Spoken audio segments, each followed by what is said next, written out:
Are you ready? I'm ready. All right, Lance, if you can tell me what this first song is from, I'll give you $100. Ladies and gentlemen, welcome back to 2G1C. I am sitting with one of my best homies of all time ever, Lance Rybka. This is fantastic, dude. Lance, I'm so glad that you're here, bro. It's great to be with you, Avery. Do you know what that's from? It's not Mario Kart? No, it's Wii Sports Golf when they intro the hole, bro. Yeah. Do you know what I'm talking about, dude? I do. Yeah. And it kind of pans over the hole. Dude, that's exactly what it does. Yeah, but ladies and gentlemen, welcome back to 2G1C. I'm so happy to be here with Lance, dude. Lance, I'm going to be honest, me and Nate were talking about you last week, and he was like, when I see Lance, he's shorter than me, but I feel like I'm just talking to a giant. Like, you are so stoic, and you're just awesome, dude. And I'm so glad that like we get to sit down and do this, bro. Me too. Yeah, but no. So right now we are at Lance's place, which I'm gonna be honest, Lance, you are like pimping, bro. This place is awesome. Do you guys know those driveways where you pull around? You got the pull around driveway, bro. It's crazy, dude. And soon, I tell people all the time, because we've both caddied. I tell guys that I caddy for. I go, there's two things that you need in life to know that you've made it. One, if you take a caddy, okay, and two, if you have the pull around driveway, bro. Yeah, you tell caddies about the pull around driveway. Dude, and you're 50% there. I guess that's true. Yeah, but Lance, this is absolutely fantastic, dude. And today on the episode, I just want to learn about you and with your journey with Christ, dude. I've talked to a couple of my buddies about you. All good things. I want you to know that. But I feel like you have such an incredible perspective. You know what I mean? When it comes to living for Christ in areas that aren't exactly known for that, bro. So before we get into all that, I want to talk about how we first met, bro. Yeah. Do you remember? We were in the bathroom, right? Yes, and we were both peeing, and I think I said something like about your outfit or something. I think so. Yeah, and then we just started broing up, and then we found out that we both caddied at Firestone. Because I was wearing golf clothes. Dude, and I don't know how on earth we haven't met before, because I've been doing it for almost 5 years now. And I ended in 2021 or 2020 was my last season. Yeah, so we would have at least talked, and I feel like with our demeanors, we can't forget each other. I don't know, dude, crazy thing, bro. But yeah, so me and Lance met in the bathroom, and we've been homies ever since. And that night that we met, I was like, dude, I got to get you on the podcast. Yeah. And now we're here. We're finally here. What an incredible thing. Lance, start at the beginning, bro. Where did Christ enter your life? Was it a family-centered thing? Where did that come from, bro? Well, two things, just before I go into any of it, is that I am not even close to who I was before I met Christ. My life is completely different. Yeah. He has transformed me in every way. And then also, looking back, when I think about the whole story from the beginning to the end, he was chasing me every single day, even when I was running away from him. Yeah. And I did nothing to deserve that. But I'm just so grateful that he did. Yeah, dude. Are you kidding me, bro? So I grew up, I had two parents they're just amazing parents. They both love the Lord. They are the best. I've met your dad, and he's fantastic. He is wonderful. He's a giver. He's a lover. He's so kind. And you are such maybe not the same, but you guys are very similar. That is a huge compliment. Yes, I look up to him a lot. Mm-hmm. But two things. So we went to church growing up. My parents were they cared a lot about their faith. Yeah. They wanted us to grow up in it. So we did catechisms. We went to church. What is a catechism? It's like a Bible lesson, but it has some theology mixed into it. Okay. Yes. I wasn't really paying attention. We did them all the time, but it wasn't my favorite thing. Mm-hmm. I, though, was not a believer until I was 21 years old. So even growing up in that home, there were, I think, two main factors behind that. One is, and it's nothing that my parents did, it's just the way that I'm wired. Yeah. I feel like I have to earn people's love. Yes. And every single day I wake up and I have to re-earn it. and I can lose it by making one mistake. So I felt like I had to earn my parents' love. It's nothing that they did. Yeah. And so I knew about God, and I just thought that he was this third parent whose love I also had to try to earn. I see. And I was like, I don't want that. Yeah. And then another thing that had a huge impact on me that seems small is that my mom was very outward and open about her faith. Every morning I would come downstairs and she would be reading her Bible. Yeah. And my dad was much more private about his. So I grew up never really seeing him read his Bible. He was such a faithful, wonderful man. Yes. But I saw chasing after Jesus as something I only saw my mom doing. I thought it was this feminine thing. I see. And I was super ashamed of it. Yeah. So I never wanted my parents to see me reading my Bible. Very I never interesting. wanted them to see me singing in church. And so I just acted completely disinterested. Like I didn't care about it. Very interesting. And that had a huge, huge effect. I did get baptized when I was 8. Yes. It's not really because I believed in it. This is a terrible story, but I have to share it. My sister got baptized, I think the year before, and my grandma gave her $50 because she got baptized. Oh, yeah.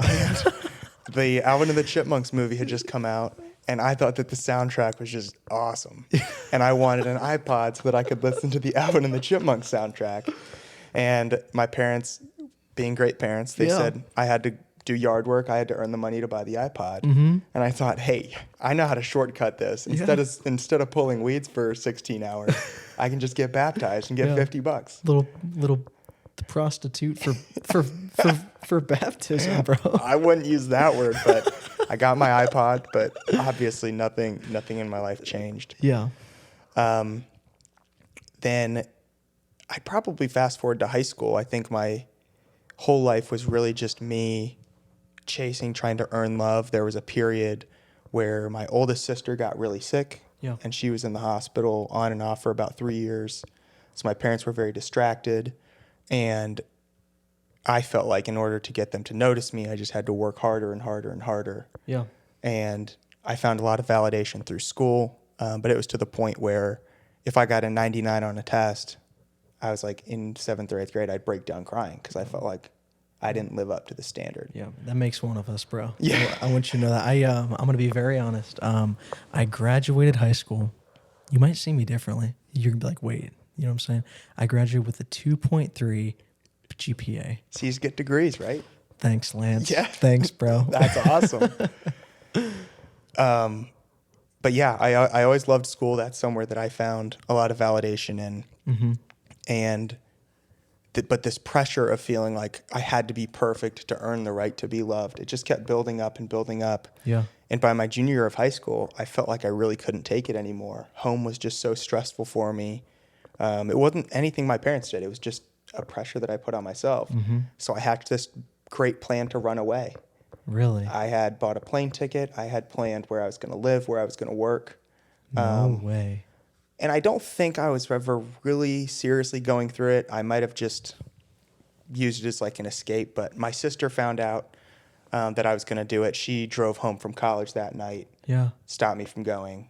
And then I decided, you know what, if I can't do this, I was going to go to Houston, Texas. Can I ask about your first plan? Are we talking like shepherd in the mountains of like, you know what I'm saying? I was going to be a caddy. Uh-huh. Yeah. Where at? Country Club of Houston, until they found out that I had run away from home and sent me back. I see.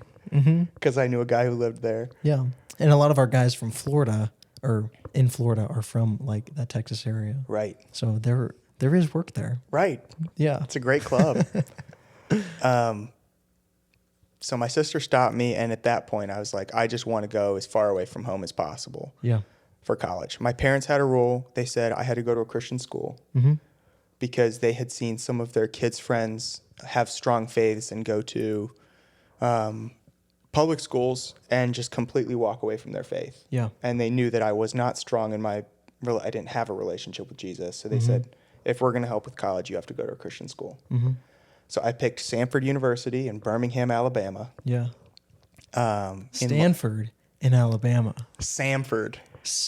Yes. That's like the most like redneck, you know what I mean? And it's in like Alabama too. So it is. Like, I don't know if any of you have seen Here Comes Honey Boo Boo. I'm not familiar. It's a show about a pageant girl in Alabama. Oh, okay. Yes. Mama June is her mom. Yes. Oh my gosh. We used to watch that when I was like a little kid. Yeah, It's an old show, on right? TLC. Mm-hmm. And that was my only exposure to Alabama. But when I got there, I was like, this place is amazing. Yeah. Birmingham it's one of my favorite cities. And if I wasn't living in Akron, that's where I'd want to live. Yeah. So it is a wonderful place. The stereotypes are not true. Yeah. Alabama's awesome. Got there. I made some really good friends. First semester of freshman year. Yeah. Really strong Christian friends. And then I started to feel like I had to earn their love. Mm-hmm. And this was a huge realization because I was like, oh shoot, I thought this was my parents' fault. Yeah. And now I'm realizing it's not my parents. This is a me problem. Mm-hmm. And so, for example, like every day I was known for being happy. I felt like even if I was really going through it, I had to be happy or they wouldn't want to be my friend. Yeah. I carried everyone's dishes over from the cafeteria to the kind of disposal where I see. And I did that once and people were like, oh, that's so sweet. So then I felt like I had to do it every day. And it got to the point where I was carrying over like 15 people's dishes every day. Yeah.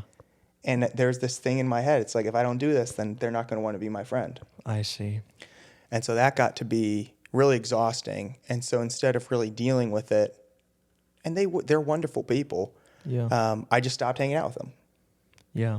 Cold turkey. Just completely ditched my friends. It's probably the thing in my life that I'm most ashamed of. Yeah. I get it though, dude. I think, sorry to kind of cut you off. No. I think that kind of goes into what Josiah was saying tonight, a collective of like, he knows that when there are people that get baptized and they make those big commitments and whatever, that's the last time he's ever going to see them. Because I think, a lot of people mistake that decision to now it's added pressure to act a certain way and be a certain way. Totally. You know what I mean? And I feel like that's kind of the same thing. You know what I mean? In the sense of you like, and tell me if I'm like totally off on this, but like, that pressure that comes from performing and making that commitment and whatever, it's exhausting. It is exhausting. Yeah. And we can't bear that weight on our own, and we weren't meant to. No way, bro. So I ditched them. Again, it's looking back, it's one of the things that I'm most ashamed of, but we'll get to it. But later on, God redeemed it in such a beautiful way. And he actually used those same friends to help me understand his love in a way that I'd never understood it before. Yeah. But I ditched them and I just became consumed and obsessed with getting into the best law school possible. Yeah. It is all that I thought about. It is all that I talked about. And I just became so selfish. Mm-hmm. All I did was study, talk about law school. When I went home, I never asked my family questions. All I did is talk about where I was going to go to law school. Yeah. And I just thought, if I get this, I will be somebody worth loving. I will be valuable. My life's going to be made. Yeah. Right? Uh-huh. I mean, I'm sure we all have things like that we think if I get this, if I could only get this job, this girlfriend, whatever. Yeah.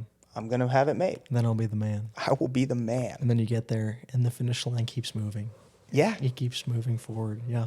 That's the thing. If your finish line is not Christ, you're never going to get there. Yep. You will never arrive. So all I did was study for the LSAT. In the middle of that, I was so stressed about school that I wasn't sleeping. Mm-hmm. This is probably end of my freshman year. Yeah. So I went to the store. I got a little bit of NyQuil because I knew that when I was sick, this stuff works great. Yeah. This show is not sponsored by NyQuil, but it's powerful stuff. Yeah. And I was like, oh my gosh, I slept. That was great. So I did it again the next night. And that started about 1.5 years addiction to NyQuil. Yeah. Where I was drinking about 1/4 to 1/2 bottle a night by the end just to go to sleep. Really? Yeah. That's like a ton, dude. It is a ton. It was so expensive. And I was getting the little 2-packs with the DayQuil and the NyQuil because the NyQuil just knocks you out. Yeah. So then the DayQuil I would drink every morning to give me energy for the day. I've never heard of that. I've heard of like obviously the Adderall thing and all that. I've never heard of like the NyQuil DayQuil. Yeah. That's okay. It was quite the combination. Yeah, dude. And then my end of my sophomore year, I was living in a dorm with a lot of football guys. Mm-hmm.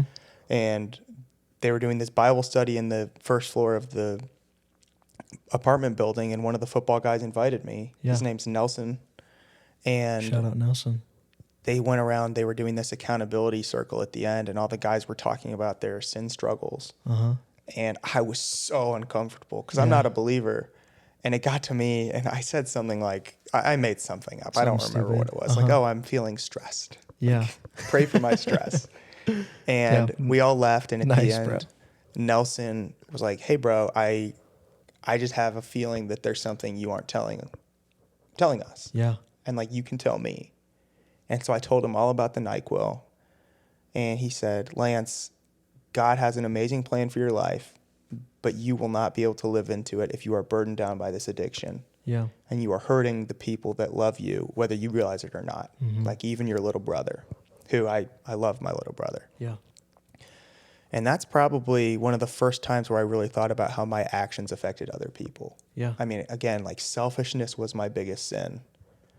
And he prayed with me, and he came upstairs with me to my dorm, and we flushed it all down the toilet.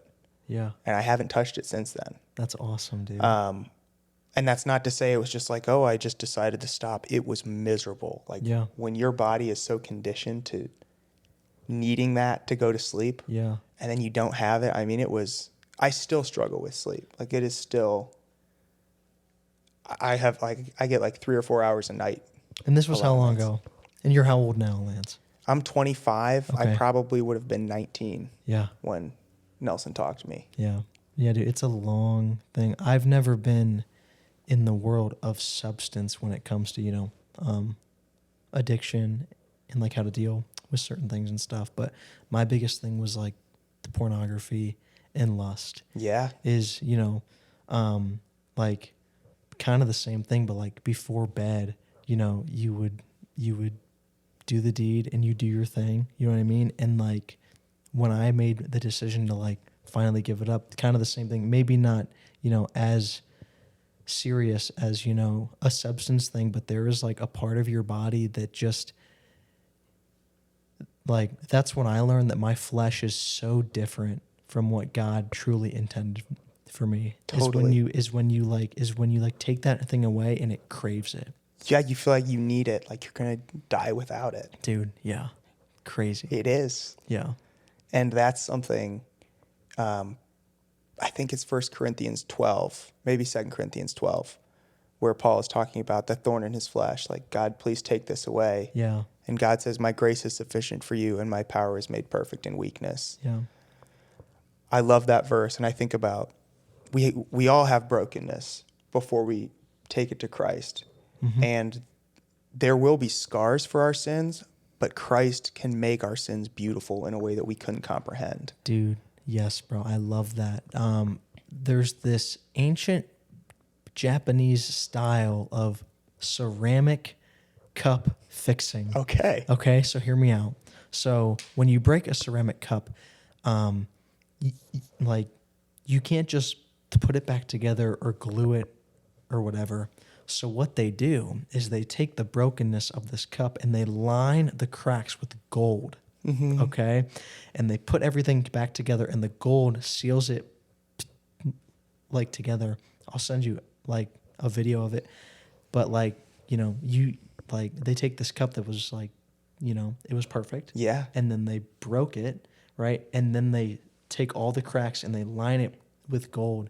And it's so much more beautiful than it was before it was broken. Absolutely. Which is, I think that's what Christ does, which is like a crazy comparison. That only Christ can do. Yes, exactly. Is he lines all of our sins with gold. Yes. And he takes it and he puts us back together, and it's so much more beautiful and desirable by other people. Yes. Like people are drawn to that, if that makes any sense. Absolutely. Yeah, but sorry, I'll let you keep going. And I think the way that he's redeemed this and made it beautiful is I relate to people who have substance abuse problems. Yeah. And I understand the draw that they feel to the substance. And the Lord has allowed that sin to be something that allows me to relate to other people and to meet them where they are and to share the gospel there. Isn't that crazy, bro? It is crazy. And I mean, NyQuil in the list of substances, NyQuil is probably not as severe. So like I can't say that I understand exactly what they're feeling. I wouldn't say that, because I think like when your body gets used to something and that's all it knows, It needs it. I think that's just as severe as any. And I get what you're saying. Like it ain't like heroin, Right. or cocaine or anything like that. But I think if you don't know any better, if you don't know any different, then I think just the addiction is just, as severe to you as like some of those things are to other people. Yeah. And I see people with substance abuse issues, and like I don't look at them any differently, but like I know what it feels like. Yeah. And I know that Jesus can meet you there. Yeah. But that would have been 2020. It was another year about until Jesus saved me. Yes. So again, all I did was law school, getting ready for law school. It's all I thought about, all I cared about. I thought, if I get this, I will be satisfied. I will be happy. Mm-hmm. So I took the LSAT in January of 2021, and I got the score that I wanted. Yeah.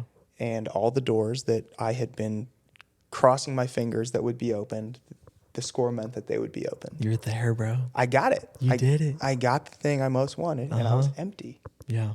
And I was so confused. And so I was like, you know what? I know what I need to do. I need to take it again. Yeah. If I get a few points higher, I will feel that So sense you've of already satisfaction. passed and you chose to take it again? Yeah. Just for like bragging rights, bro? Well, the LSAT's weird. You get certain points. So it's out of, I think it's 120 to 180. And the higher you score, the better law schools you can get into theoretically. Oh, okay. So a few points can be a difference between not getting into a school and then getting into that school with a full ride scholarship. Okay, I see. So it's a weird process. So you were looking for that kick. You were like, I want to feel that. Yeah. That success. And so you went at it again. Went at it again, and I did a little better, and it broke me. Yeah. I got the thing in the world that I most wanted, and I was crushed. Yeah. How does that make sense? That's like weird. And I realized, I was convicted of that I had wasted 2.5 years of college just being so selfish and terrible to everybody around me. That's scary, bro. And B, and I am so glad that God showed me this at 20 instead of 80 on my deathbed, that I could achieve everything in life that I ever set out to achieve, and every single thing would leave me feeling that empty, with that sense of emptiness. Mm-hmm. And so I started, for the first time in my life, voluntarily, I started going to church in, I think it was February of that year. Mm-hmm. It's a church called Church of the Highlands. It's a big church in Alabama. Okay. And I really learned about who Jesus was. I grew up going to Christian school. My parents did catechism, but it wasn't until I was 21 that I learned that Jesus actually loved me and wanted a personal relationship with me. Yeah. I used to think that there's a difference, I guess, between religion and a relationship with Jesus. Yes. I used to think it was religion. Oh, am I reading my Bible enough? Am I praying enough? Do I know enough stuff? Mm-hmm. It's like, Jesus doesn't care about any of that. He wants your heart. Yep. And the idea that he wanted a relationship with me, and then also that there's nothing on earth that we can do. This like rocked my world. There's nothing we can accomplish that is going to make God love us anymore. And there's no failure or mistake we can make that's going to make him love us any less. Yeah. And that flipped my whole idea of that love was earned on its head. Yeah. And I was like, I want to give my life to Jesus. So February 7th, 2021, it was kind of an altar call at the end of the service. They said, stand up if you want to give your life to Jesus. And I stood up. Yeah. You know the day. That's fire, Yeah. bro. I can't even, dude, like when I give my testimony, I don't know if I can give a day. The only like day that I know is I know that I beat my dad in golf for the first time ever. What day was that? June 11th in 2013 That's awesome. is when I beat my dad at Firestone 9. Okay. But like, dude, that's the only date I can like rip. Yeah. I'm trying to think of like, Can you rip your birthday? stop. What's your birthday? Stop it, dude. March 14th. Okay, I'll remember that. Steph Curry and then Albert Einstein. Okay. All on the same day. That's awesome. 3 hoopers right there. I mean, I'd say so. So you give your life to Christ. Yeah. And so I'm sure, I don't know, this is how my experience was, is when I got to that point, I gave my life, but then I still felt that pressure. Did you feel that when you made that decision? You know what I mean? I don't know pressure. To perform? Yeah, I definitely still felt that. Yeah. It was not one of those.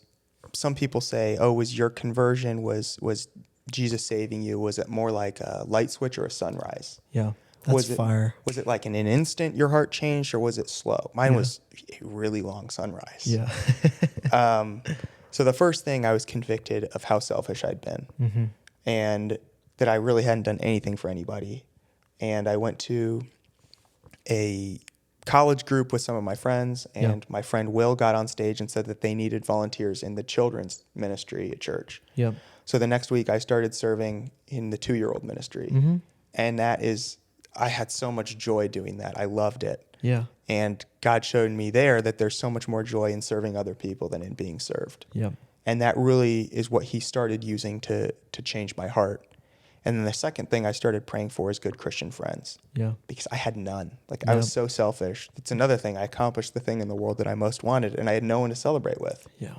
That makes me so sad, dude. Yeah, it was rough. Yeah.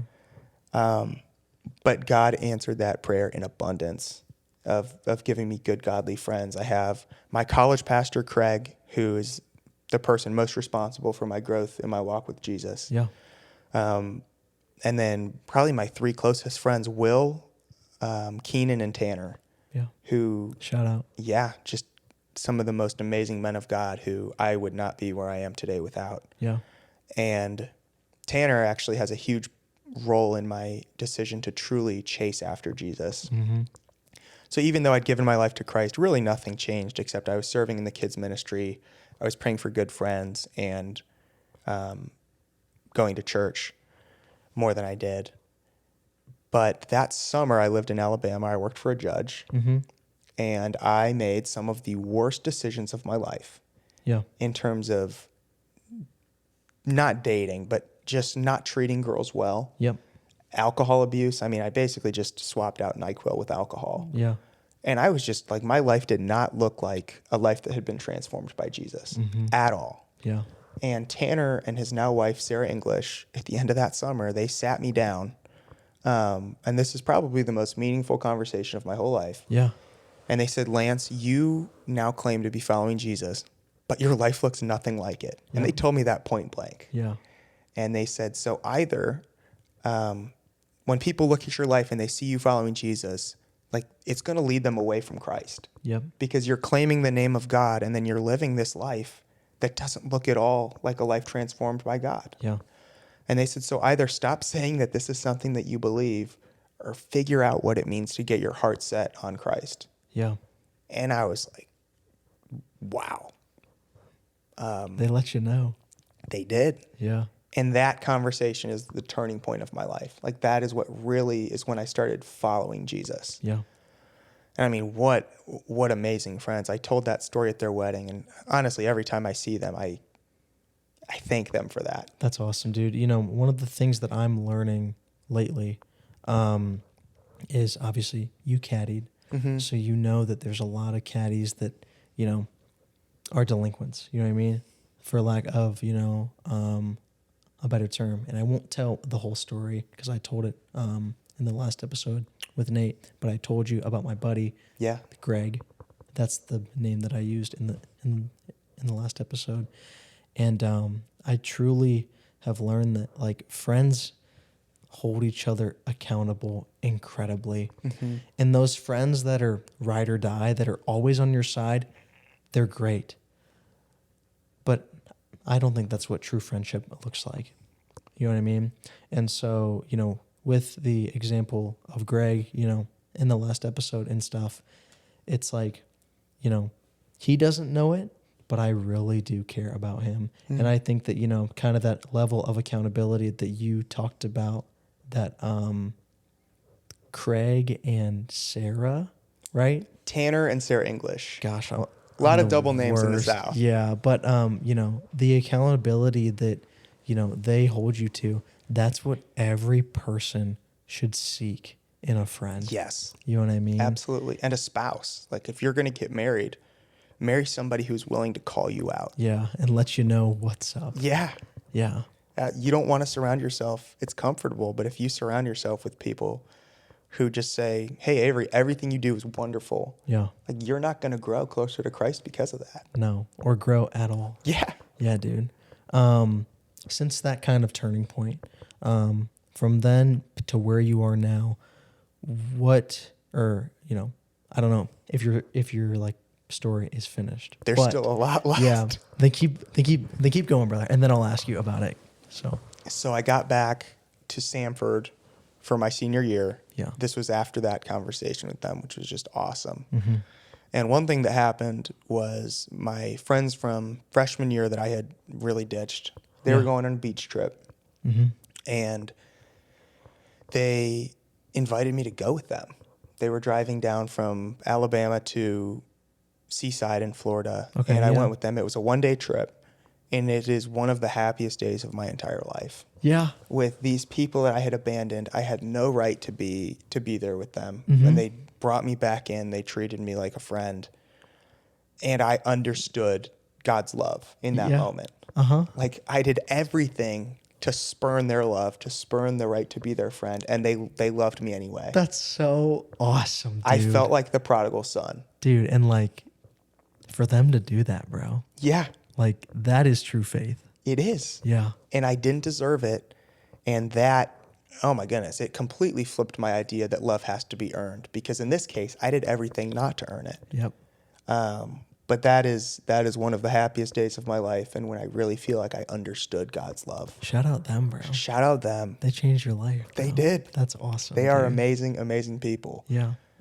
And then another thing that happened that fall is that I started dating a girl. Yeah. It's the first Christian relationship that I ever had. Mm-hmm. And I mean, she was wonderful. And I felt, because I had just accepted Christ, like, I don't know what I'm doing, but I want to honor her. I want to do this right. Yeah. So Craig's my college pastor. I probably called him, texted him, or sat down with him like 3 or 4 times a week to talk about, hey, Craig, how do I do this? Yeah. How do I lead her well? How do I honor her well, and build her up? And the goal, it's like, he said two things can happen in relationships. Either you get married or you push each other closer to Christ and prepare each other for who he ultimately has for you. So 2 things can happen and they're both good. Yeah. If you keep Christ at the center. That's like, I've never thought about it like that, dude.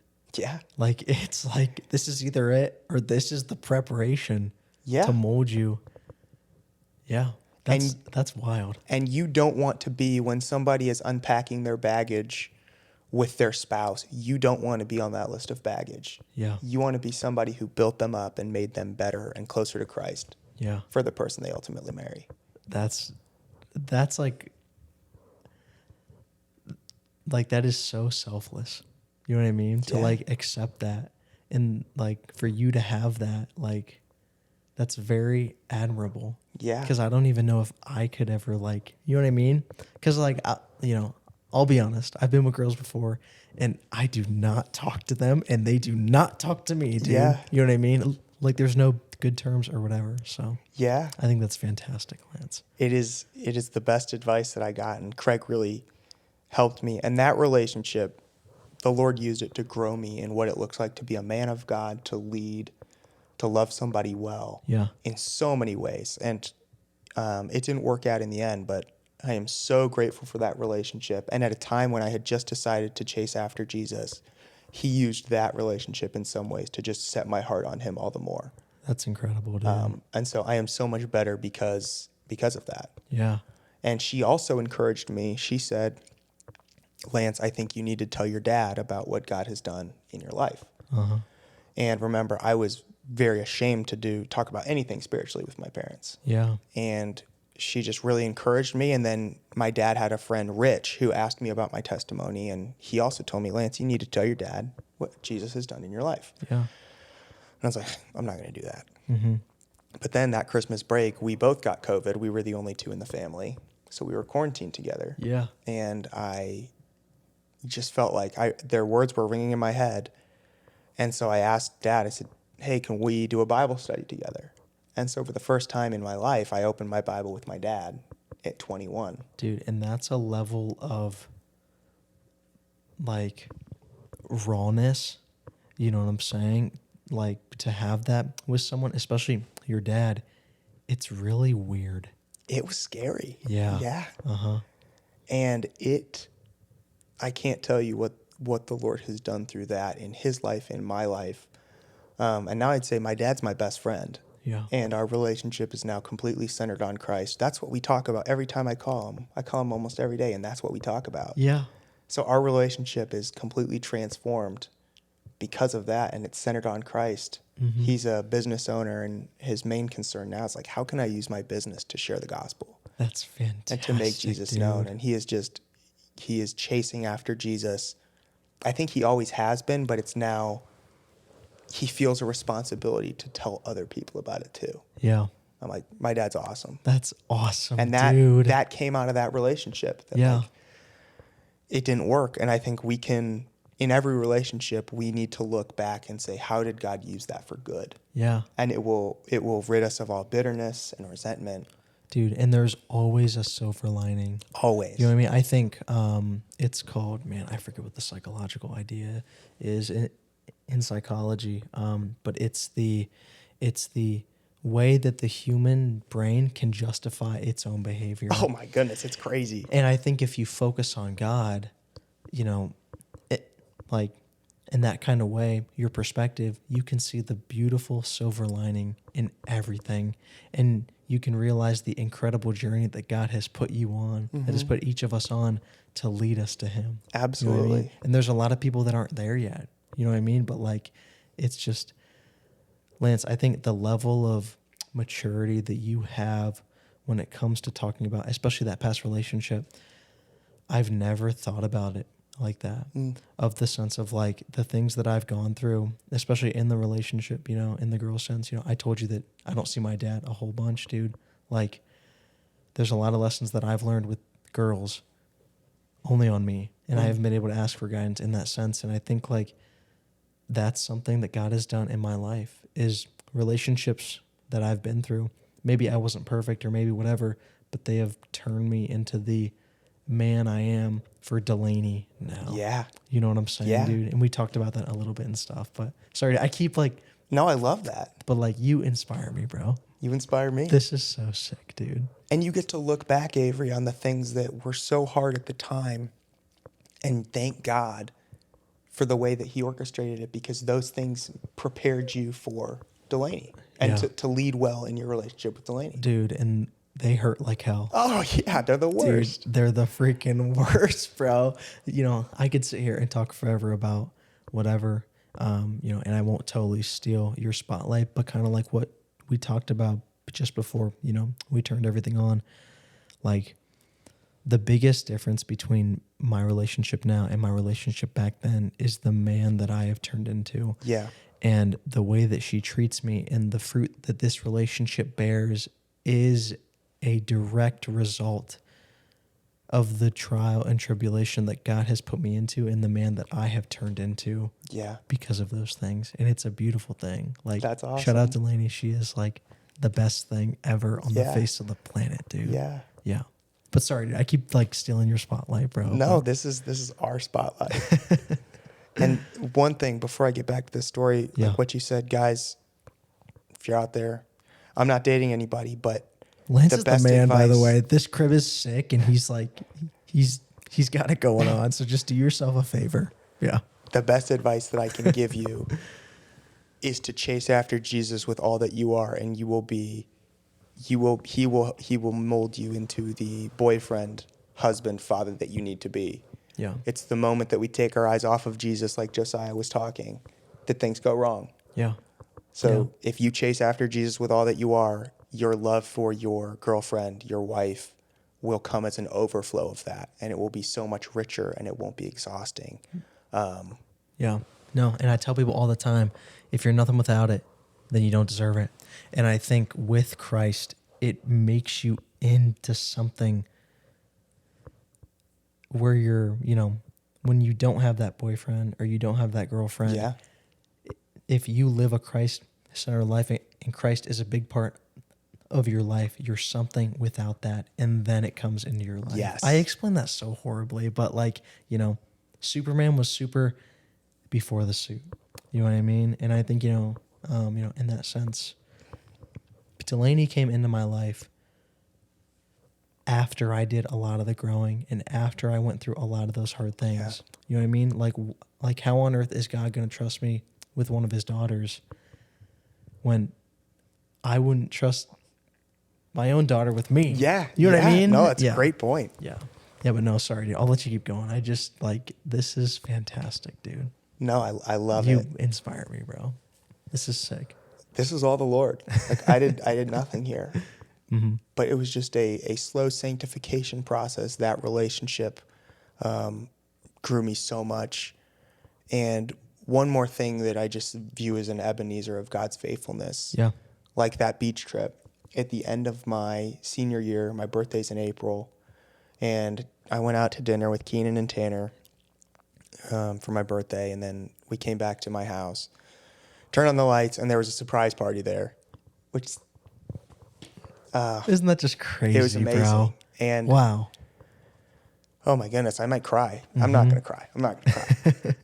But all my friends were there, and they went around the table and they each said how I had pushed them, being friends with me had pushed them closer to the Lord, and how they had seen the Lord working in my life. Yeah. This is April of 2022. In February of 2021, Jesus had just saved me. I had no Christian friends, and that's what I was praying for. Yeah. And I'm sitting around that table in my house while these just amazing people are going around saying how they've seen God in my life.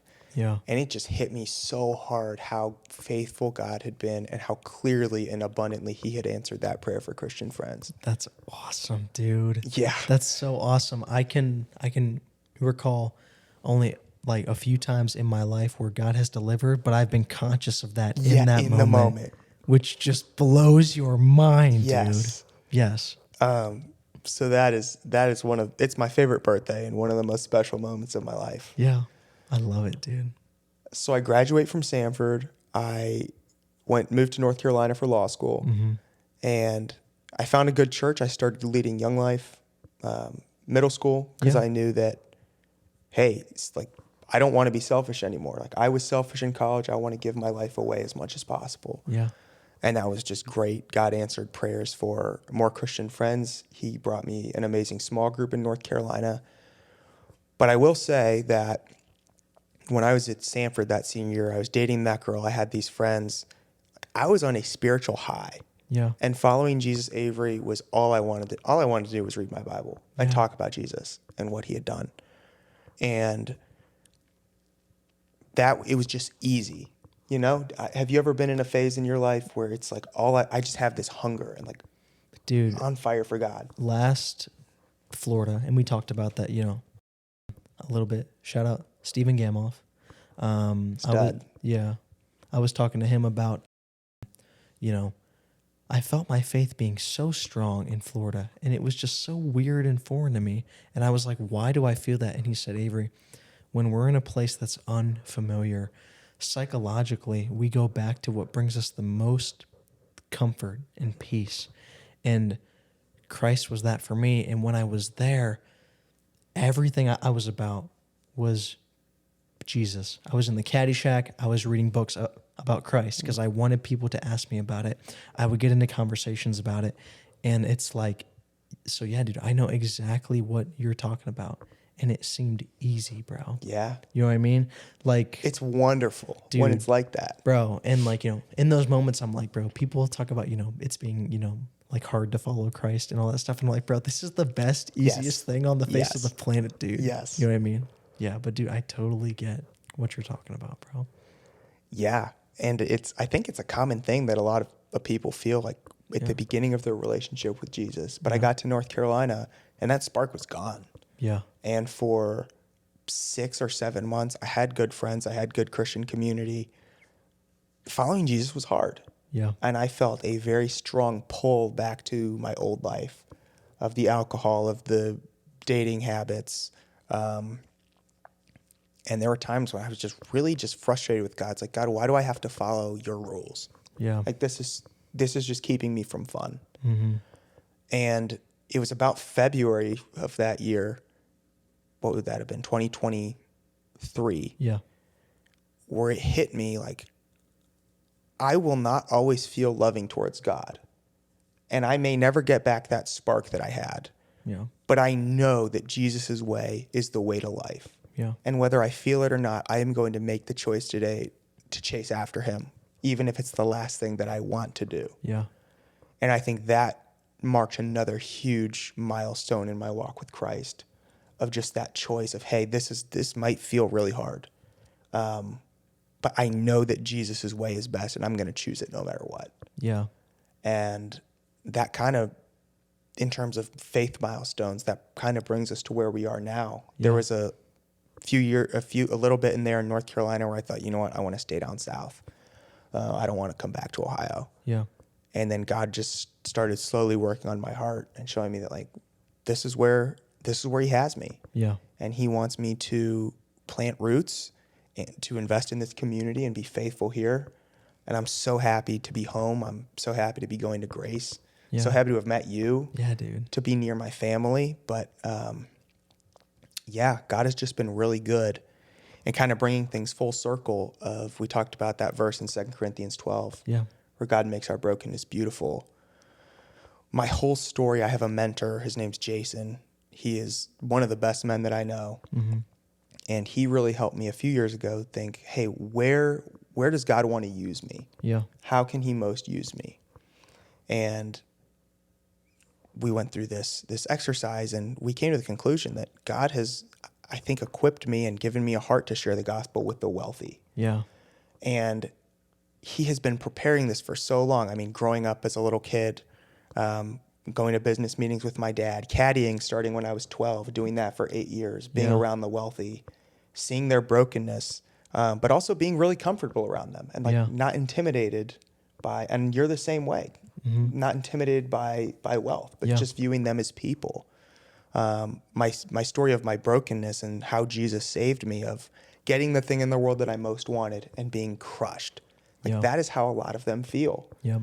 And then also just this addiction to success and getting into law school. Like, God used that to get me into a school that could get me into a career where I get to be around them, and to be a light. So God, from the very beginning, has been chasing me, and I think preparing me to share the gospel with the wealthy. Dude, I think that's absolutely fantastic, bro. And it's like, I love, obviously there are narratives that God is still working in our lives right now that we don't even see, but kind of where you are now, of you can look back and see God's plan the whole time. What an incredible thing, dude. Yeah. What an incredible thing. And so a couple things come to my mind of God answering your prayer is I'll kind of give you a bit of my testimony. Yeah, I love that. And then we'll kind of tap into I have a couple questions for you. But, I used to sell life insurance, and I was telling you, about that. And so if you know where Steubenville is, it's on the border of West Virginia and Ohio. Yes. And I met a girl from Steubenville today at church. And was she the worst? She was nice. I met her for I'm 30 kidding, seconds. I'm like, where's Steubenville? And she told me it's on the border of West Really, Virginia and bro? Ohio. That's crazy, Yeah. bro. One of my territories when I was selling was in Steubenville, and I'd sit down with all these coal miners and people that were just not like me. And so it's about 3 to 3.5 hours away. So I would get up at 4 a.m. I'd make the 3-hour drive. I'd go to people's homes all day, and I would present in their homes. And, not to say that I was silver spoon by any means, man, but it really does give you perspective on how blessed we truly are, man.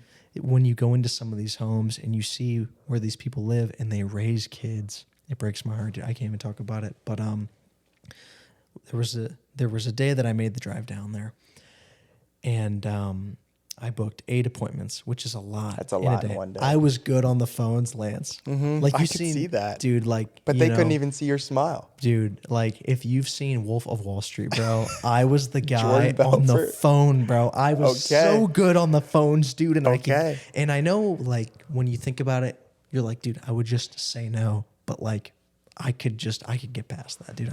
I was so good. And so there was a day I booked 8 appointments. So I was like, this is it, dude. We're going to have a killer day. It's going to be awesome. I'm going to rip it. First one, they don't let me in the door. Second one, I get in, but they turn me down hard. Like, you know what I mean? Yeah. And like, I'm a hard person to say no to. Yeah. You know what I mean, bro? And so basically the whole day goes by and I drive 4 hours to get down there because traffic, and it's a bus, dude. And I'm sitting in the Bob Evans parking lot, bro, in Steubenville on top of the hill. It's like Sunset Drive is this drive that runs on top of the hill, and it runs all through Steubenville. And there's a Bob Evans. Elite establishment. Yeah, dude. I used to wash dishes there back in the day. That's awesome. Dude, it's not awesome. But I'm sitting in this parking lot, and I'm praying. And this is the first time I've prayed in a very long time. But I felt like I just had to pray. And I said, God, like, give me a place to go practice my faith again, that I can feel like it's home. You know what I mean? And then 2, just let me surround myself with people that love the Lord. Because I knew that this life of money and whatever, it's so empty. Completely. And I was so tired of people putting on this front that like everything was okay and life is good, when like deep down, and you can see it, that we're all empty. You know what I'm saying? We were selling and we were making money, but we were all so empty. 2 weeks later, I was going to Stark State at the time. And Jonah Chapman, shout out Jonah. Jonah, we don't talk a lot anymore. Who knows if he's going to listen to this or not, because our friend group went through this thing, and I'm probably somewhat to blame for this, whatever. But I thank God for you every single day, because he was the guy that came up to me and he was like, Avery, come play volleyball at our church. And as soon as he said that, I was like, there is a God and he's listening. And I went to play volleyball and I started coming to Collective, and that was about 2 years ago, dude. That's awesome. And it's just like within 2 weeks of me praying and asking, God answered right then and there. You know what I'm saying? And then I stopped selling insurance and I started caddying. And it's like caddying is one of those things where like I have so many opportunities to share Christ, dude. Life is so good. Because the amount of time you spend with people. Do you guys still sit on the dirt patch in those broken plastic white chairs? So, yes, Oh, great memories. Dude, in the yard back there. And so even in Florida, Lance, and I don't think that you've been down to Florida. I haven't. But the Caddy Shack, you spend so many hours with guys. Yes. And it gives you so many incredible opportunities. And like, I'm known as the guy, the caddy that has the Christian podcast. Yeah. Like, I'm known as that guy. I'm known as the Christian. Yeah. You know what I'm saying? People come up and they want to have conversations. They want to debate me about certain things. And I love it, dude. Yeah. And a lot of those debates, because, they come correct when, I'm not prepared. Right. And, there's a couple of debates that I've just kind of had to be like, look, I don't know. But it's the best thing in the world to be known as that caddy. Yeah. You know what I mean? It's a fantastic thing. But kind of back to you, and kind of my first question for you is obviously, Lance, you've caddied and you have seen a lot of what I've seen of when it comes to, spending time around a lot of wealthy people, and especially being a part of your own law practice now, you see and spend a lot of time with those people, right? And we kind of talked about this a little bit before, we turned everything on. When you talk about the level of the brokenness and whatever that you have experienced, through your, achievements and, expecting, feeling so much more with these other people, and you say that you can see it, do you have a lot of opportunity to spread the gospel in these areas now? Obviously, when we're at church, it's fantastic because it's like going to the pharmacy and looking for drugs. If you're at the church, right, they're looking for that kind of thing. Totally. In a place like a law firm, what does that pocket look like? You know what I mean? Like, you know, with caddying, I'll tell you kind of how I do it is when guys ask what I do outside of work, I go, I have a podcast. And obviously when you say that, right, people want to know what it's about and they ask me about it. And that's how I find my pocket. How do you find your pocket in the world of law and business and success? I think it's hard. Something that I did in law school that I feel very convicted about is taking a Sabbath. Yes. And so when I really started following Jesus, I had a conversation with Craig, the college pastor, on a bench on the quad at Sanford. And I said, Craig, why? We were looking at the 10 Commandments. I'm like, thou shalt remember the Sabbath and keep it holy is in the same list with you shall not commit adultery, you shall not steal, and you shall not murder. Yeah. Like it is in the same list. Yeah. Yet we just kind of pretend like this one doesn't exist. And people will say all the time that Jesus came to replace the law so that it doesn't really apply anymore. And then I'll say, well, so did he replace those other commands? Yeah. And so that was really an eye-opening experience for me that like God designed us to flourish on a 6 days working, 1 day resting rhythm. Yes. And so all throughout law school, I took a Sabbath. Even if I had a final exam on Monday, I would never work on Sunday because it is a way of following God's commands, obeying him, even when it doesn't make sense. Like we are not to judge obedience by the outcome or on whether it makes sense to us. If God says something, we do it. Yeah. Because he's God and we're not. And that was a huge way to share the gospel and to share my faith. It's like, Lance, what are you doing this weekend? We're just studying the whole weekend. I said, I'm going to go fishing on Sunday and then go hang out have dinner with my friends. They're like, how? Yeah. And then I tell them. And so I just started working at a law firm, and I talked about, like the first week I got there, I had a meeting and talked about Sabbath and said, this is something, I'm a Christian. This is something that I feel very strongly about. And that's awesome, Lance. Like I will work harder than everybody Monday through Saturday, but Sunday belongs to the Lord. Yeah. And that's a way to just let people know that this is what I believe. That's awesome, dude. And they were I've been praying and nervous about that conversation for a long time. Yeah, that's terrifying. Were so receptive and supportive, and they connected me with other lawyers in different cities who also practice the Sabbath. That's fantastic, dude. But then sharing the gospel with the wealthy, like that's a good way for them to know that, hey, this is what I believe. Yep. Sharing the gospel with the wealthy is interesting because they are very successful. They have worked their whole life to get there. Yeah. I am not going to walk in on day one and have influence to share the gospel with them. Correct. Like it will take years likely to earn the right to be heard by them. Old dog, new tricks. Yeah. You know what I mean? And I'm willing to put in that time. It is going to take excellent work. It's going to take consistency. It's going to take, I think right now it's just building relationships, truly getting to know them, what matters to them. Yeah. And then the prayer is someday down the road, like I will build enough credibility that I will be somebody in their life that they will listen to and that they will see like, Lance, something is different about you. And then I can tell them that the reason for that light and that joy is Jesus. Dude, I think that's fantastic. I think, I think Jesus calls us to work diligently. Yeah. Right? And whether these guys believe in Christ or not, that's something that you can respect. Totally. You know what I'm saying? And that's, I think I'm the same way in the sense of attitude of like people ask me all the time, like, Avery, why are you always in just an incredible mood? Yeah. You know what I mean? And, like that's a great opportunity to be like my hope and joy doesn't come from anything here on this earth. Yes. It can always fail you.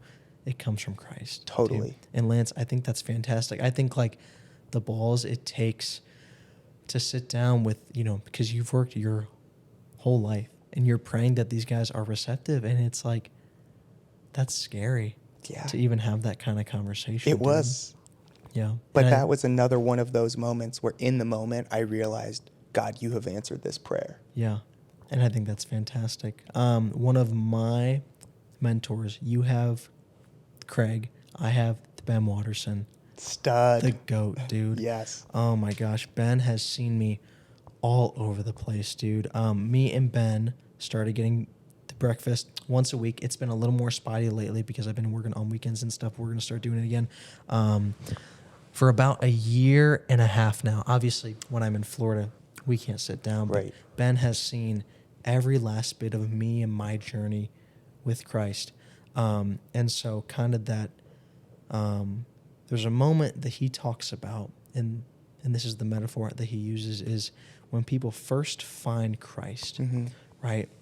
And you're, people say born again, right? And you're kind of set free from, a lot of the things that are here on earth, or you realize that they're not worth as much.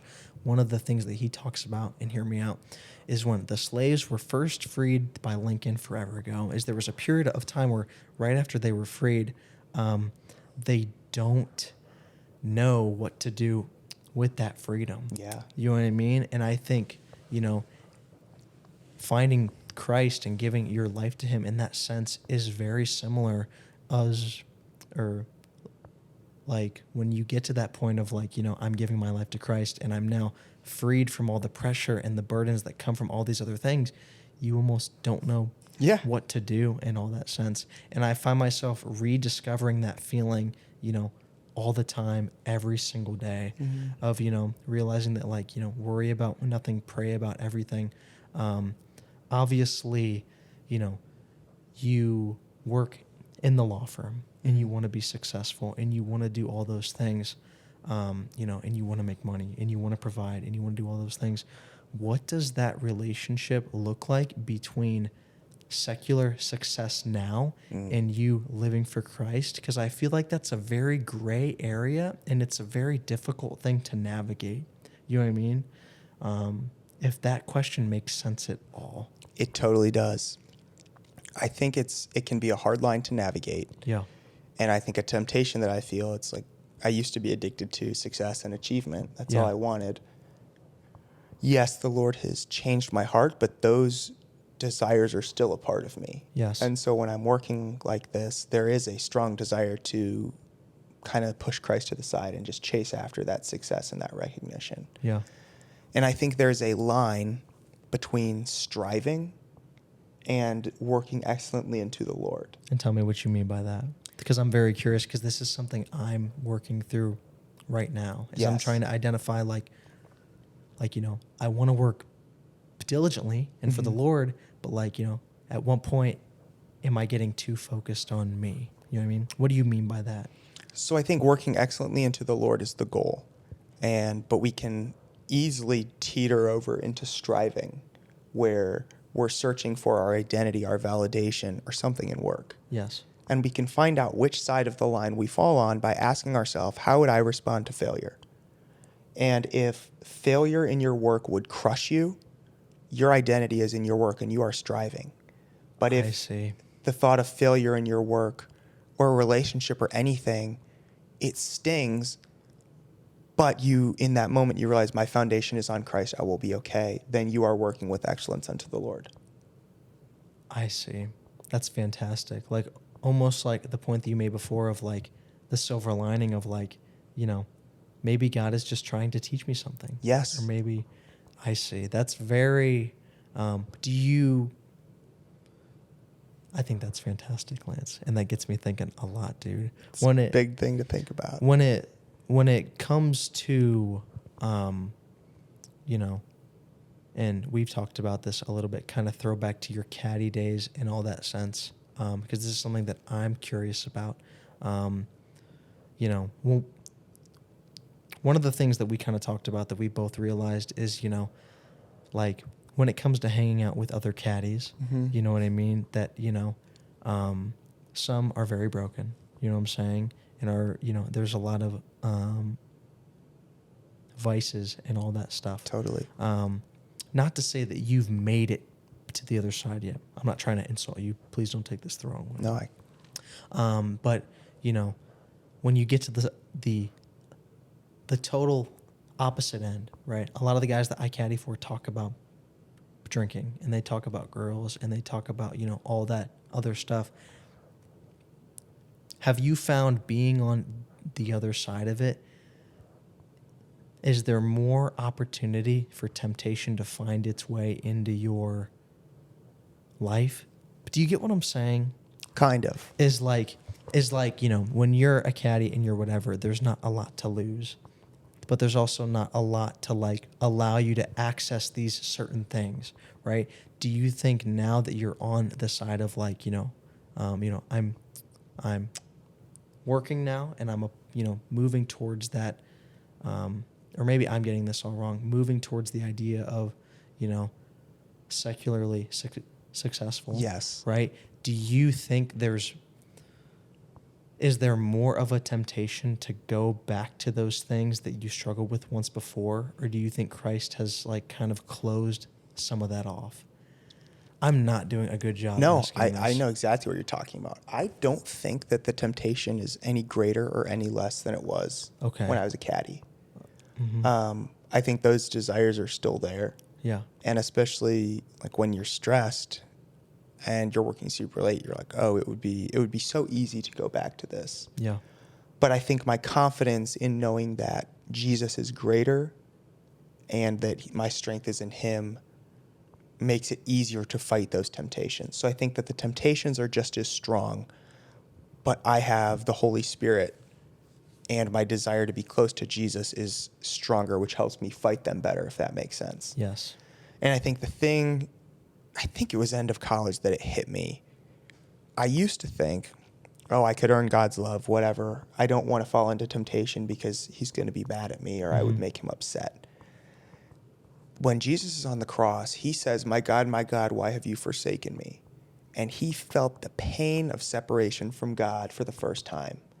And that is why sin sucks so bad, because it separates us from God. Yes. And that is now my motivation to, obviously, I can't on my own strength I can't avoid all temptation. I need the Holy Spirit. Yeah. But to minimize the opportunities to fall into temptation. For example, I sleep with my phone downstairs.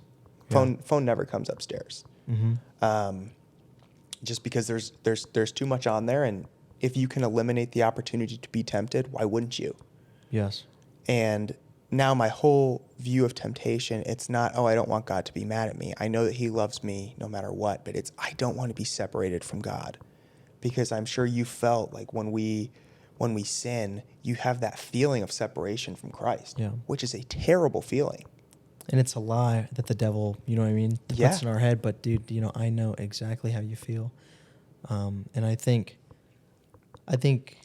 that's really good insight, Lance, because on my end, I'm still on the caddy side. Yeah. You know what I mean? And, as much as a lot of these guys see me as like this stoic, steadfast, dude, I am so broken, bro. I am. Me too. I am like so broken, dude. I had one of the caddies come up to me, and he was kind of upset, and he was like, Avery, like you think you're all high and mighty and all this stuff because I'm always talking about Christ. And I'm like, dude, like, bro, I am so far from that, dude. And because I am, I've been able to see the beauty in what Christ offers and stuff, dude. But I think that's one thing that you and me can both agree on, that caddying has kind of showed us, of like the brokenness. It doesn't go away when you reach those goals. It never does. And I feel like if anything, it's more apparent when you reach those goals, because you realize that doesn't truly satisfy you. One of the things that you said that I was very, very curious about when you talk about the beauty of the Sabbath, and that's crazy that you brought that up, because that's something I've been struggling with lately, is, I'll kind of tell you where I first realized the true beauty of what, the Sabbath is when I was in Florida. Okay. And, like there's a certain comfort level that comes from being back home that kind of lets you fall back into those things. And so when you talk about your period of time in Carolina where you went back and you're like, I feel so called to kind of get back into those bad things and all that stuff. Yeah. That was me when I came back home. And so one of the things that I've been struggling with a lot lately is my Sabbath time. Is, Sabbath is more than just relaxing. It's being intentional, even when you're not at work, right? And when you're not around, a bunch of other people. Is the caddying schedule is a little different than, the law schedule and all that stuff, of where I found that my Sabbath wasn't on Sunday, but it was the random day that I had off, right? And it was the random, time that I went in late to work was it was very deliberate. Yeah. And like it was a beautiful thing that I haven't been reminded of until you kind of just brought that up, of like, I made food. I sat with just me and the Lord. There wasn't any music. There wasn't anything. Yeah. And I prayed over my meal, and I sat there, and like, that's such an incredible thing, because when I was doing that, I was so much more fruitful with the people that I was around. Totally. When I wasn't Totally. resting in that moment. You know what I mean? What does that look like for you now? What does that Sabbath kind of look like for you now? Do you have like a routine that you do, or what does it look like? Sabbath is my favorite day of the week. And Yeah. I love that we're talking about this. Dude, and I need to get back at it. You just like, I never even thought about this, but like, I miss that. Yeah. I miss it, dude. It's awesome. And the way that I view it, I think it's John Mark Comer described it this way. It is a day to just enjoy God. Yeah. And when I used to think of it growing up, I thought of like the pilgrims taking a Sabbath. Oh, they can only take so many steps and they have to read their Bible all day. And I'm like, that sit inside. I'm like, that doesn't sound fun. But God gave us the Sabbath as a day to enjoy him. And like, yes, we were made to work, but we were also made to rest. I mean, that's how he created the world. He worked for 6 days and then he rested. So I really view the Sabbath as it's a day to trust God, because if I feel the need to work 7 days a week, then I am relying on my own strength. Yes. But if I am willing to give one of those days to God, it's the same like giving him 10% of our tithe. We're saying, God, I trust you. Yes. I don't need to work. I can't earn this on my own. You will provide for me. But at first, Sabbath was really uncomfortable because I was used to just working all the time. Yeah. But then it became the best day of the week. Usually I will schedule a dinner with friends. I will make sure that I get to see the people that I love. When I was in North Carolina, I had this fishing spot that I would go to. Mm-hmm. I will golf. I will see my family. Just things that I love doing that make me feel close to God and close to other people. But there's really no rigid structure to it. But it's just, what are the things that give me life and help me fall in love with God and enjoy him all the more. Yeah, I love it. So it's a fun day. And because of that, you're so much more present at work. Completely. Or with your friends and all that stuff, dude. And that's how, I felt in Florida, is when I took that time and I prayed and I was intentional about, meditating over my food and praying with God and doing all that stuff. When I went back to those spaces where, in the world, I felt like God's light shined through me even more. Yes. Yeah. Yes. And it changes, that one day changes the other 6. Yes. And it gives me energy. It gives me clarity of purpose. It sets my heart on God. And it gives me joy. And it protects me against burnout. Yes. Like, yes. All of And God's that's commands, even the ones that don't make sense, he did with our flourishing in mind. Which is crazy. Yes. Because it does not feel like that all the time. No, it doesn't. Yeah. No, it doesn't.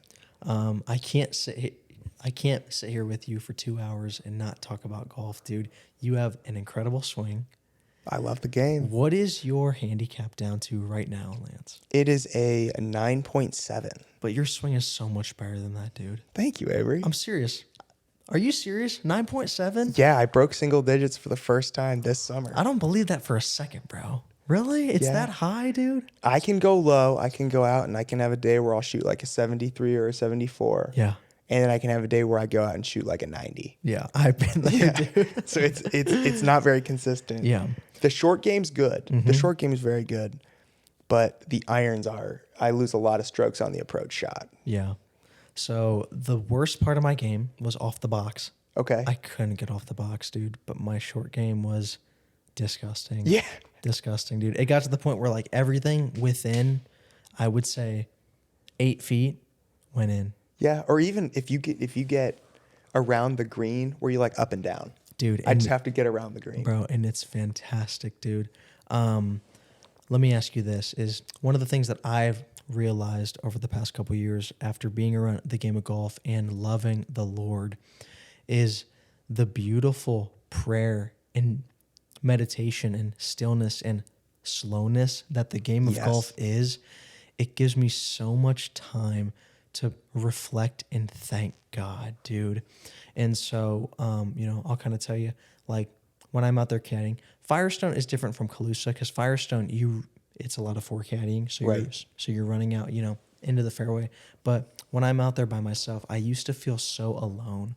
I don't know if you ever felt like this, but like when you're out there and you're just waiting for your guys to hit, you're out there by yourself. Yeah. And it gets lonely. And one of the things that I truly have discovered lately, whether I'm playing by myself or whether I'm caddying by myself, is it leaves so much space and time to just be with God on the golf course. And I can't say that about basketball. I can't say that about baseball because there's always something going on. And I think that's one of the things that, now, even after playing in college, has truly let me realize and enjoy the game so much more than I ever have. Is it's such an incredible place to meditate and pray and just see the beauty that God has just like it's there. Would you say that your relationship with golf has changed since really coming to Christ? Avery, I love this question. And it is kind of jokingly, kind of seriously, a huge pitch for following Jesus. Yeah. I played competitively in high school. Yeah. And I just didn't have great mental strength to be a good competitive golfer. And even when I would go out before I met Jesus, if I didn't play great, it made me so mad. Oh, dude. And it bothered me so much. It ruins the next 3 days. Yes. Yes. Oh, my gosh. And like if I hit a bad shot, I would let it derail me. And so it got to the point where I quit. And I really didn't play for 3 years. Yeah. And giving my life to Jesus just gave me so much perspective of like when I'm out there, how lucky am I that I get to be on this course playing this game? Yeah.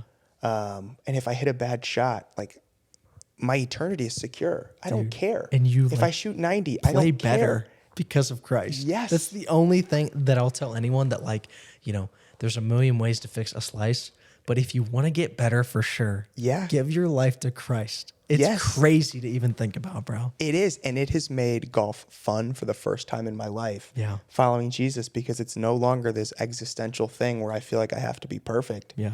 I just get to play the game. Dude. And I love it. You're not earning every last stroke, bro. Dude, I love that, dude. It's fantastic because I feel the same way, obviously with the competitive side of golf. And then you get to college, it's like a whole nother thing, dude. Oh, I bet. And every day, dude, it's like you're competing. And if you shoot 75, you're like, dude, did I lose a step or did I whatever? And there's so For the record, I would be thrilled to shoot a 75. All right.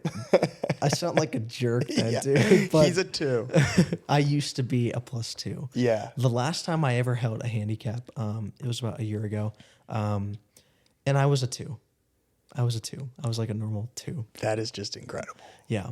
I'm very blessed. Very, very, very blessed. And God has very much blessed me. I will say that I haven't played in a year. I haven't played in a year. I love being, around the game, and I love caddying and all that stuff.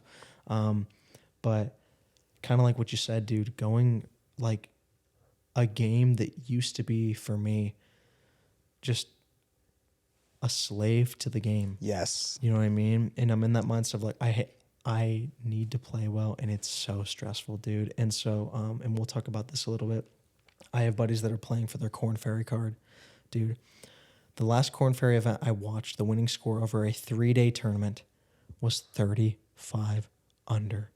Dude, like that's pressure to even make or get your card. 35 under over 3 days is unbelievable. It's not even golf at that point, bro.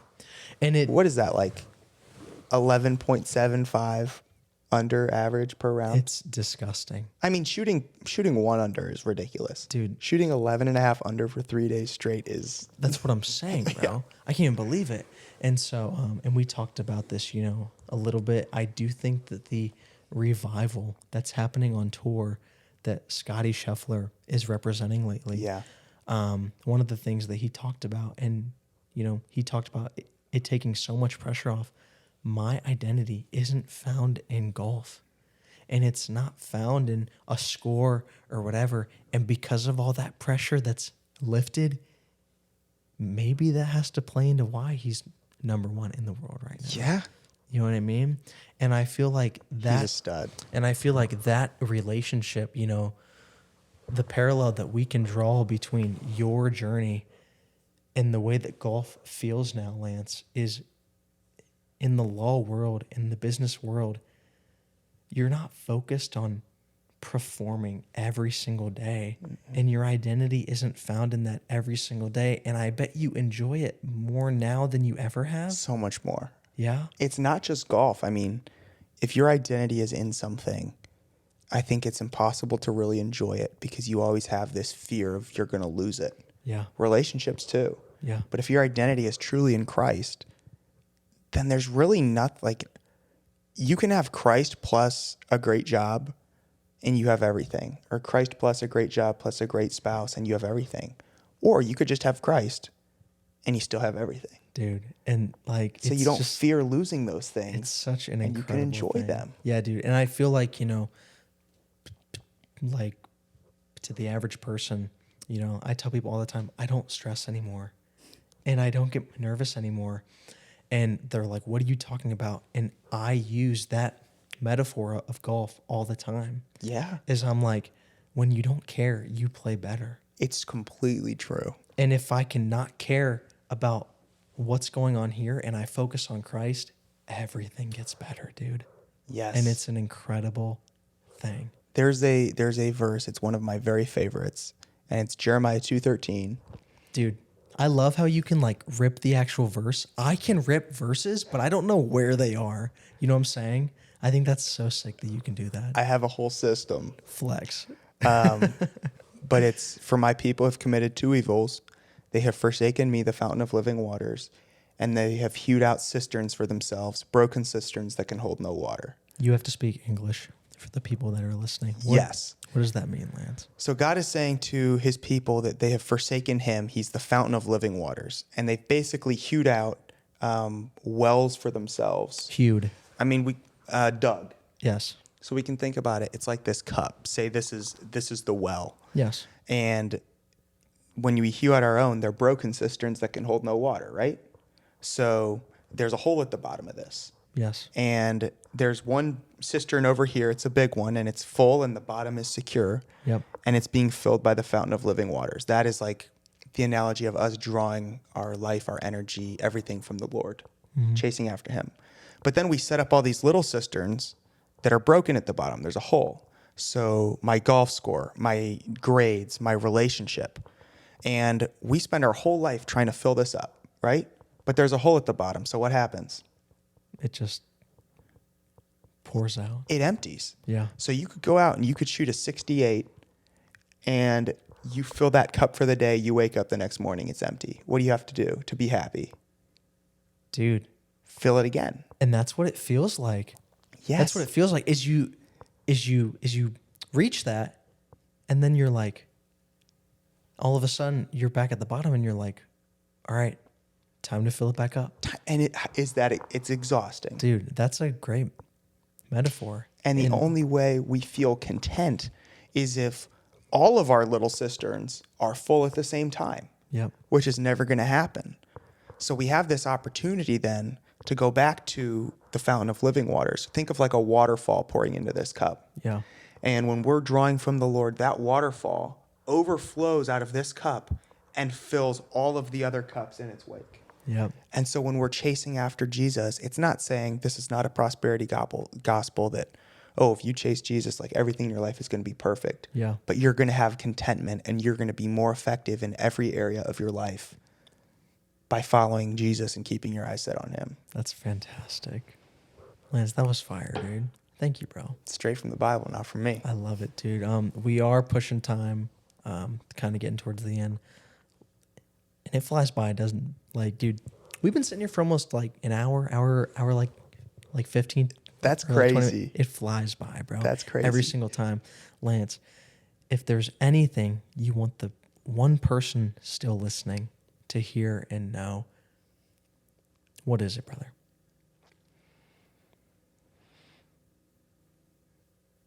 That there are going to be things in life that you think are going to fill you, And if that thing is not Jesus, it is going to leave you empty and broken. And that a true abundant life is only found in Jesus.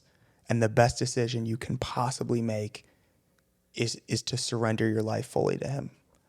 I love it, dude. That's it. I mean, that is the best decision you can ever make in life. You're the best, dude. You too, brother. Thank you, bro. This is like, I know we talked a little bit at the beginning. My numbers are down and the podcast isn't growing as fast as I thought it would or whatever. But like conversations like this where your growth and you talking about it can inspire me to go back into my own life and change it a little bit. Thank you, bro. Thank you. This has been awesome. Real talk, dude. I hope this hasn't been like the worst thing that you've ever done. No, I loved it. My first podcast. Sweet, dude. I'm honored, bro. Yeah. And just, Lance, don't forget about me, bro. I won't. Because you're going to be up top and I'm going to be like, and I hope you can bring me out to golf every once in a while and stuff like that. But I would love that. I mean, I'm telling you, we have two very strong things bonding us together. One is our faith in Jesus Christ. Yeah. And two is being caddies at the greatest country club on planet Earth. Greatest? Firestone. It's debatable. I loved that job. It was pretty great. Yeah. Ladies and gentlemen, this has been 2G1C. This is the result screen on Wii Sports Golf. So I hit you with the intro and I hit you with the outro here. It's a great way to open and close. Ladies and gentlemen, this has been 2G1C. And if you're still here, thanks for being here. Lance, you're my favorite person on the planet. Love you, Ladies brother. and gentlemen, we will see you guys next time. See ya.